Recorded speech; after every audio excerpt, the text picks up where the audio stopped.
For the fifth time overall and the first time in 2 years, the UFC Octagon returns to the famed Saitama Super Arena for UFC Fight Night St. Preux vs Akami. While the Friday night fight card features a handful of established names looking to move up the rankings in their respective divisions, the most intriguing element of this event are the collection of newcomers angling to turn their first appearance under the UFC banner into a breakthrough moment. Here's a look at the talented trio. This is on the Rise Japan edition. Gokhan Saki ready for war. Ofpic.twitter.com/USLSNI65 Gokhan Saki at Gokhan Therable September 12, 2017. Saki may be a neophyte on the biggest stage in mixed martial arts, but the 33-year-old spent the last 15-plus years wrecking shop as one of the most popular and dangerous kickboxers in the world.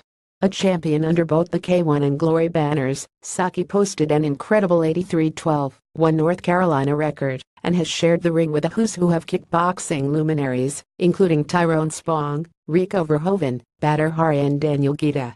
Though he lost his only previous appearance competing under mixed martial arts rules, that bout took place more than a decade ago, and when it was announced that Saki had signed with the UFC, everyone rightfully got excited to see what the feared striker could bring to light heavyweight division.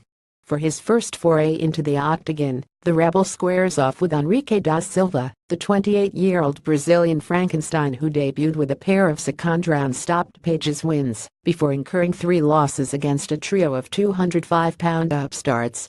This will be an instant opportunity to figure out where Saki fits in the division and if the excitement surrounding his debut is warranted.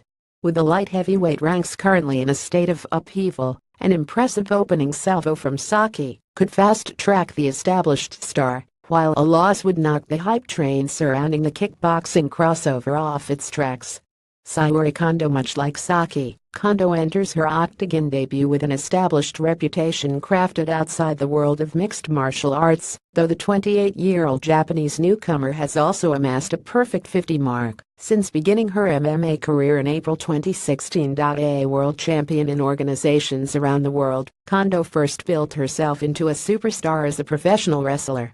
Trained by former ECW standout Tajiri, she made the transition to kickboxing in 2009, earning 13 victories against 1 defeat before decided to add mixed martial arts to her arsenal, debuting at Pancras 277 with a unanimous decision win. 4 more victories followed in the next 12 months, pushing her record to 50 and earning Kondo the call to step into the Octagon this weekend. The Japanese star will face an equally hungry competitor on Friday, when she squares off with 20-year-old Chan Mi-jian. The South Korean crossed the threshold into the Octagon for the first time earlier this summer, dropping a unanimous decision to J.J. Eldridge in Auckland, New Zealand.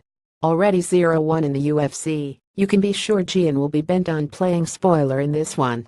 Daichi Abe. While Saki and Sayuri enter the Octagon for the first time with established reputations from other areas, Abe gets the chance to make an instant splash in one of the organization's deepest, most competitive divisions right out of the gate. The unbeaten welterweight squares off with Hyun Jae Lim in the opening bout of Saturday's fight card, looking to build on his 50 record with a victory over the ace.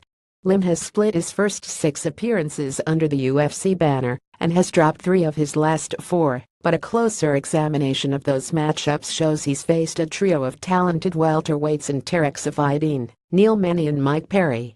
Abe extended his winning streak to 5 back in July with an early second-round knockout win over Japanese veteran and former WEC title challenger Hiromitsu Miura, who paired with Carlos Condit for a forgotten classic all the way back at WEC 35. Lim has proven himself to be a tough out in the 170-pound ranks, and if Abe can roll into the Octagon and push his record to 60 with a victory on Saturday night, he'll establish himself as someone to watch in the welterweight division going forward.